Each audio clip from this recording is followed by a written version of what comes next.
தேங்காய் பால் சாதம் மாதிரி ஒயிட் ரைஸ் செய்ய போறோம். அதுக்கு கொஞ்சம் நெய் கொஞ்சமா ஊற்றினா போதும். ரீஃபைண்ட் ஆயில் கொஞ்சம் ஊற்றிக்கிறேன். 3 டம்ளர் இதுக்கு. பட்டை, கிராம்பு, பூவு எப்போதும் போல அதை தாளிச்சுட்டு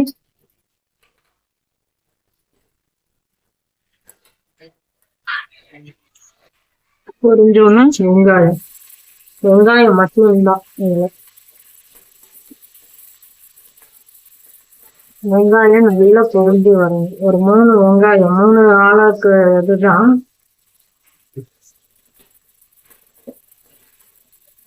வெங்காயம் நல்லா வதங்கணும்னு நான் புதினா, சின்ன வெங்காயம், பூண்டு, இஞ்சி எல்லாத்தையும் ஒன்னா போட்டு அரைச்சி வச்சிருக்கேன். இது இவ்வளவுதையும் போட மாட்டேன், குருமாவுக்கு பாதி போட்டுக்க போறேன். போட்டு நல்லா வதக்கிட்டு தேங்காய் பால் எடுத்து வச்சிருக்கேன். தேங்காய் அரைச்சி வச்சிருக்கேன். பால் புளிஞ்சு ஊற்றிட்டு ரைஸ் நல்லா வதங்கிட்டு புதினா, பச்சை மிளகாவையும் இதிலேயே போட்டு அரைச்சிட்டேன். ஒரு 4 பச்சை மிளகா போட்டா போதும். இது நல்லா வதங்கும். எடுத்து வச்சிருக்கேன். அது நான் ரெடி பண்ணும் போது காமிக்கிறேன். தேங்காய் பால் இது மாதிரி வடிகட்டி செஞ்சு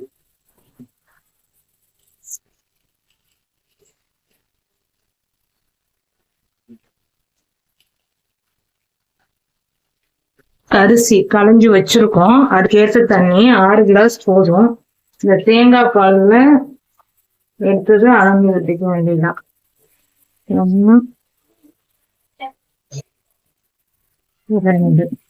மீதிக்கு பச்சை தண்ணி ஊத்திட்டேன். உப்பு போடக்கூடாது, தக்காளியும் போடக்கூடாது.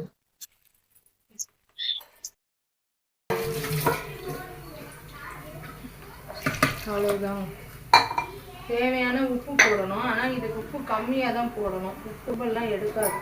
அதனால் இந்த பாருங்கள் கொஞ்சம் தான் உப்பு போடணும். ஏன்னா உப்பு ரொம்ப இழுக்காது. நம்ம காய்கறி காரம் எதுவும் போடலை, அதனால் அவ்வளோதான். இது கொதிச்சோன்னா இந்த ரைஸ் போட வேண்டியது.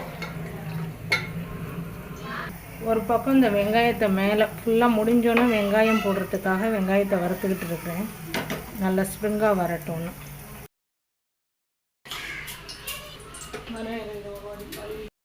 வச்சுட்டு கொதிச்சோன்னா சிம்மில் வச்சுட்டு இந்த அரிசி அதுலேயே வந்துச்சுன்னா தம்மில் போட வேண்டியது.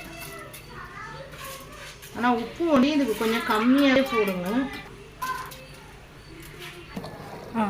குருமாவுக்கு கறி குழம்பு வச்சதுக்கு நல்லாயிருக்கும். இன்றைக்கி பிரதோஷம், அதனால் குருமாவில் கறி குழம்பு டேஸ்ட் வரணும்னா ஜீரகம், பெருஞ்சீரகம், மிளகு நல்லா காரசாரமாக இருக்கும். அரைச்சி குருமாவில் ஊற்றுறதுக்காக ரெடி பண்ணுறோம்.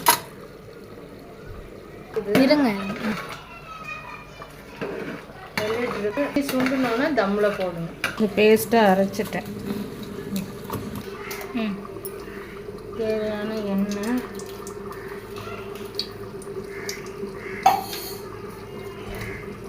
காஞ்சோன்னு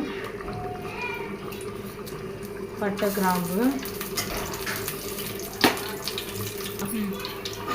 இதுனால வெங்காயம் இந்த மாதிரி குண்டு குண்டாக அரியணும். இன்னும் குண்டாக வெங்காயம் நல்லா வதங்கணும்னு கொஞ்சம் நல்லா இந்த அளவுக்கு வதங்கணும்னு தக்காளி போட்டு இந்த அரைச்சனை சாப்பாட்டுக்கு அதுலேயும் இஞ்சி பூண்டு அதையும் போட்டு வதக்க வேண்டியதான். அதுக்கு மீன் மக்கள் குருமாவுக்கு மஷ்ரூம் போடுவோம். 1-2 உருளைக்கிழங்கு, குடமிளகாவும் போட போகிறோம் நாங்கள் இன்றைக்கி குருமாவில். லாஸ்ட்டாக குடமிளகாவை வறுத்துட்டு மிக்ஸ் பண்ணிக்க போகிறோம். அதையும் ஊற்றிட வேண்டியதுதான். மிளகாத்தூள் கம்மியாக போட்டால் போதும். புளிப்பு தான் நிறைய இருக்கணும். இந்த சாப்பாட்டுக்கு குருமா தக்காளியோட புளிப்பு கொஞ்சம் தூக்கலாக இருக்கணும். அதனால் தக்காளி நிறைய போட்டிருக்கேன். இது தேவையான உப்பு. அந்த தக்காளி மேலே போட்டோம்னா தக்காளி சீக்கிரம் வதங்கிடும். தக்காளி வேணும்னா மஷ்ரூமை போட்டு வதக்கணும். அதனால் அதையும் சீக்கிரமாக போட்டேன்.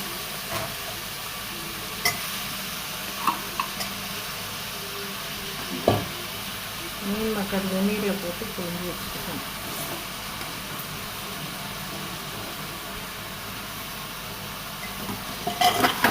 எல்லாத்தையும் கொஞ்சம் வதக்கணும். உருளைக்கிழங்கு 2 தான் போட்டுக்கேன். குண்டு குண்டாக போடணும், அப்போ தான் அந்த குருமாவுக்கு இதுவாக இருக்கும். மிளகாத்தூள் ஒரு 2 ஸ்பூன் தான், 2 தான் போடுறேன், அதுக்கு மேலே போடலை. ஏன்னா காரத்தோட புளிப்பு தான் தூக்கலாக இருக்கணும். அதனால் தேங்காய் கொஞ்சோண்டு அரைச்சி ஊற்றுவேன். இது பாருங்கள், ட்ரை ஆயிடுச்சு, வெந்துருச்சு. இதை தம்மில் ஒரு 10 நிமிஷம் போட்டோம்னா பொலன்னு வந்துடும். மேலே கொஞ்சோண்டு நெய் ஊற்றிக்க வேண்டியதான். வெங்காயத்தை இது மாதிரி பண்ணி வச்சுருக்கேன், அதையும் லாஸ்ட்டாக போடுவேன். இப்போ 10 நிமிஷம் தம்மு, அவ்வளோதான். கொஞ்சோண்டு தம்மில் போடும் போதே கொஞ்சோண்டு நெய்.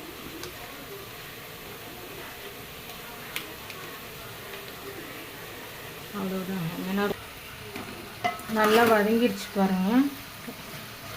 மிளகாத்தூளையும் போட்டு நல்லா வதக்கிட்டேன். மஷ்ரூம் அப்படியே இருக்குன்னா நான் உப்பும் மஞ்சத்தூளும் போட்டு தண்ணியில் ஊற வச்சுருவேன். அதனால் ரொம்ப சுருங்காது. அந்த உருளைக்கிழங்கு 2 உருளைக்கிழங்கு அதுவும் போட்டு தேவையான தண்ணி ஊற்றி கொதிக்க வைக்க வேண்டியதான். குருமா ரெடி. வாசனைக்கு 2துலேயுமே கொஞ்சம் மல்லி இலை போடணும். அரைச்சது இதையும், ஏன்னா கறிக்குழம்பு வாசனை இருக்குங்கிறதுக்காக. காரமும் தூக்கலாக இருக்கும், அதே சமயம் புளிப்பும் இதுவாக இருக்கும். மிளகு காரம் அந்த அளவுக்கு தெரியாது. அவ்வளோதாங்க.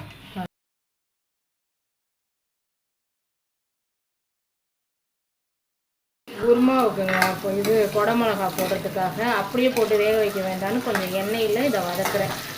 குருமாவுக்கு கருவேப்பிலை போட மறந்துட்டேன், அதையும் இதிலையே போட்டு இதாங்க. இந்த குருமா கொதிச்சுட்டு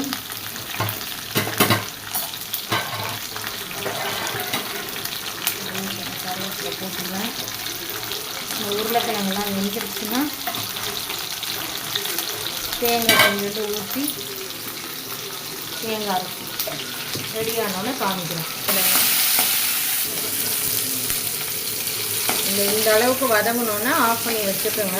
உருளைக்கிழங்கு வெந்து குருமா ரெடியானோன்னா மிக்ஸ் பண்ணிக்கோங்க. குருமா ரெடிங்க.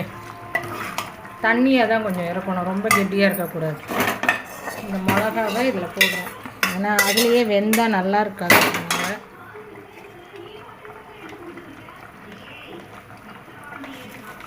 புதினா மல்லி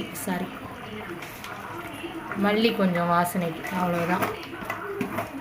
குருமா ரெடி. 10 நிமிஷம் தம் போட்டது, இறக்கிட்டு 10 நிமிஷம் ஆயிடுச்சு. தம் போட்டு முடிஞ்சு இறக்கி வச்சு 10 நிமிஷம் ஆயிடுச்சு. இது மேலே லைட்டாக புதினா, நிறைய போடணும்னு அவசியம் இல்லை. சாரி, மறந்து பேசுங்க. கொத்தமல்லி, இந்த வெங்காயத்தை இது பண்ணி வச்சுருக்கேன். இதுதான் ஃபஸ்ட்டு வாட்டி ட்ரை பண்ணுறோம். இதையும் அதில் போட்டுட்டு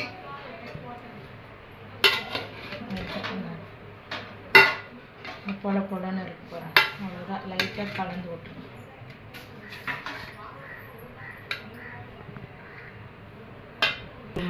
இன்றைக்கான டின்னர், மதியான சாப்பாடு இதுதான் எங்கள் வீட்டில் சண்டே ஸ்பெஷல். இன்றைக்கி பிரதோஷங்கிற வாசி நான்வெஜ் வைக்காமே நான்வெஜ் வாசனையில் ஒரு குருமா வச்சுட்டோம். பிடிச்சிருந்தா லைக் பண்ணுங்கள், சப்ஸ்கிரைப் பண்ணுங்கள்.